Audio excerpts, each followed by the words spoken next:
నమస్కారం. మీ విజయ్ కుమార్ గంట. ప్రధాని నరేంద్ర మోడీ మూడోసారి హ్యాట్రిక్ ప్రధాని అవుతారనే దాంట్లో నాకైతే పెద్దగా సందేహాలు లేవు. కానీ అయితే క్రమక్రమంగా ఆయన క్రేజ్ తగ్గిపోతుంది. ఒకసారి గమనిస్తే గతంలో 60% పైగా ఆయన్ని ప్రధాని కావాలని కోరుకుంటే 16% మంది రాహుల్ గాంధీని కోరుకున్నారు.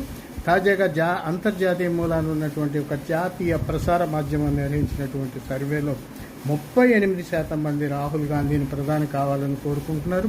8% మంది మమతా బెనర్జీని, 3% మంది కేజ్రీవాల్ను, 2% మంది జేడీ పట్నాయక్ను, అలాగే 2% మంది నితిన్ని కోరుకుంటున్నారు. ఆఖరికి మన చంద్రబాబు, జగన్, కేరళ ముఖ్యమంత్రి విజయన్ పీడే కూడా ప్రధాని కావాలని కోరుకునే వారి సంఖ్య 2కి వచ్చింది.